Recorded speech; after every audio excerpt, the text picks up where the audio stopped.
Cronan Saga.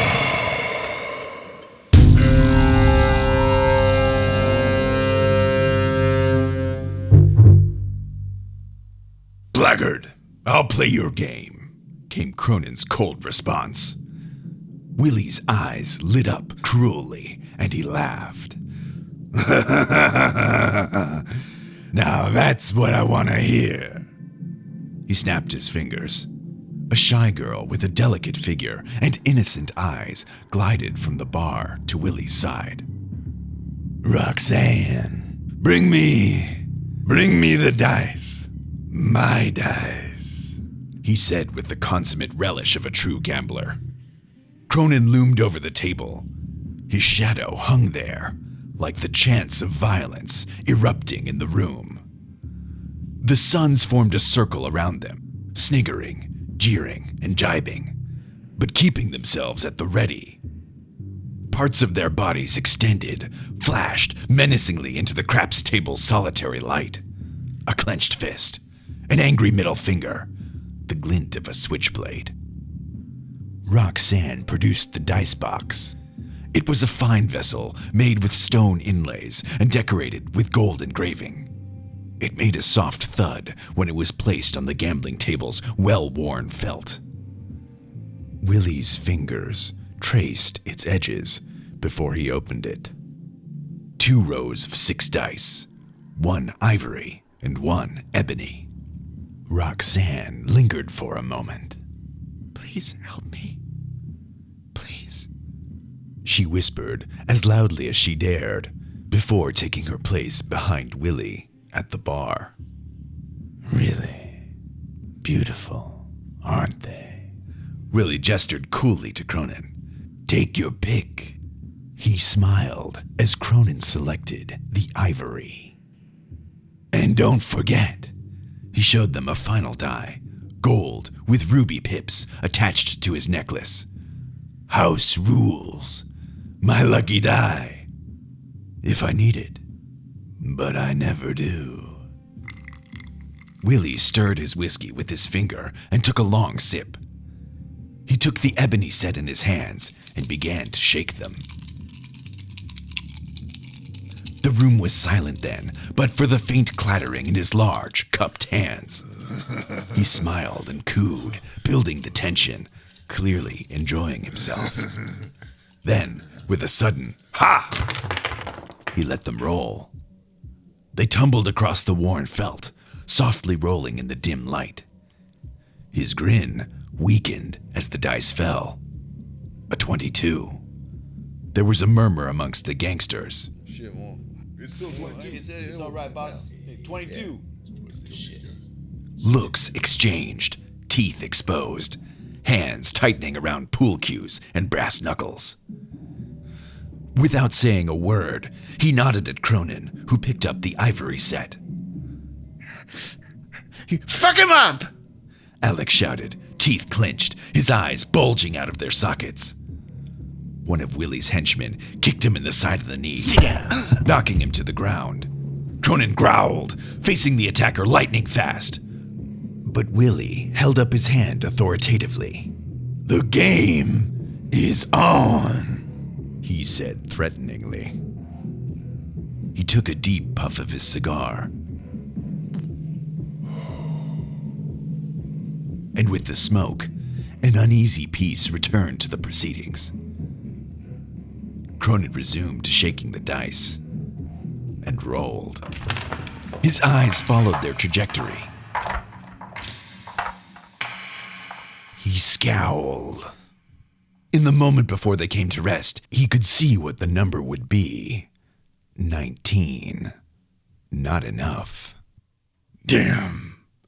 He had to rely on one of Lei Feng's cursed artifacts. In a flash, before the gangsters noticed, he quickly grabbed the witch's pendant around his neck. Ominously, it burned his hand.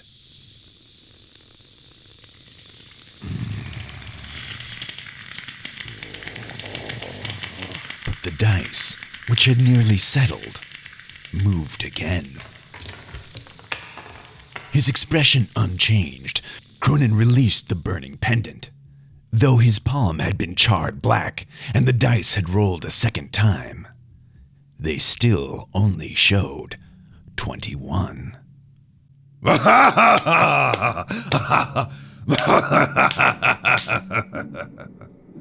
Willie let out an enormous laugh, leaning back in his chair and clapping his leg and then Claire's thigh. And there you have it. I told you. I never need my lucky die.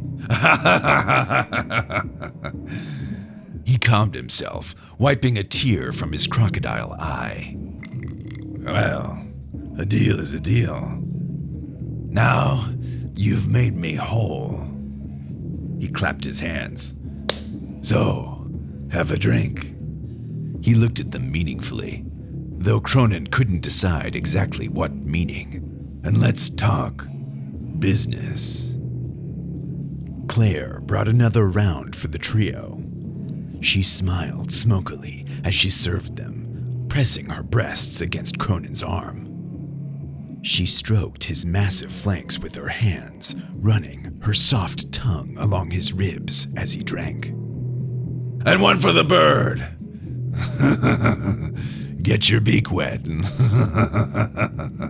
Willie chuckled, a low, dark rumble, as if the confrontation were nothing more than entertainment.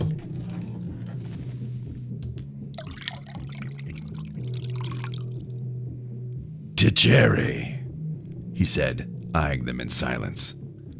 Cronan drank without breaking his gaze. Willie's fingers drummed a slow, lazy rhythm on the table. He stirred his whiskey again. I might be a gambler, but I ain't stupid, Cronan. You're not the type to come here just to watch me lift a few coins off you. He leaned in, his grin widening. You want more, don't you? Information. Revenge. Maybe even... He licked his lips. A chance to win it all back. Claire looked up at Cronan sultrily and mouthed the word. Alex straightened his leg, grimacing. Fuck him up, Cronan. Let's take him. Blood, he said quietly. Cronan ignored him, for now. He liked Alex's spunk, but he decided to hear Willie out. He didn't bother with small talk. He leaned down, his fists planted on the table, making the wood creak under the weight. What business? Cronan hissed. I'll give you a chance, 'cause I'm a generous guy. He leaned forward, lowering his voice to a conspiratorial whisper, quiet enough that even the sons surrounding the table couldn't hear. That little dice game back there, that's jump change for me. I'm in a war, Cronan. Blood on the streets, my boys, my girls, dead, and worse, all because of the Green Dolphin and their smooth jazz. At the mention of smooth jazz, Alex's head snapped up, his body vibrating with a dangerous energy. He had been fighting this desire, these whispers, for so long. Unconsciously, he lifted the headphones. Each time, he found himself here, standing at the precipice, on the edge of a cliff, overlooking the void, ready to jump.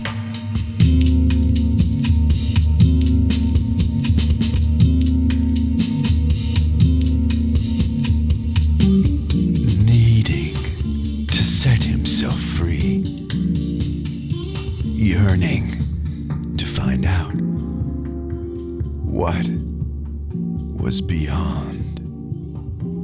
The void called him. Though he knew the dangers, he was here, yet again, looking into it. Hands quivering, he slowly slid the headphones over his ears. was one little push, one word, one gust of wind, one whisper. He so desperately wanted to taste what was inside, to experience the raw freedom, the uncontrollable pleasure, the incomparable sensation that smooth jazz would provide.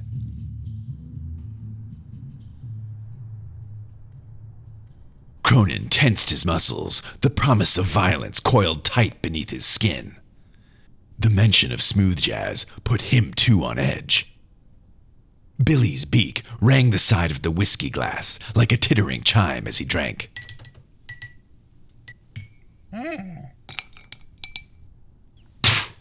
Cronan spat. "Tell me more." Willie's lips curled into a sneer. "Ever since the Jazzmaker came to this town, we've been losing territory. He's got the whole north side of the city and the financial district. You've seen what his smooth jazz does. It's not natural. If you take him out, this Jazzmaker, I'll give you back everything you lost tonight, and more." Willie's eyes widened as he spoke, and he leaned further forward, matching Cronan's posture. Alex started to quietly moan.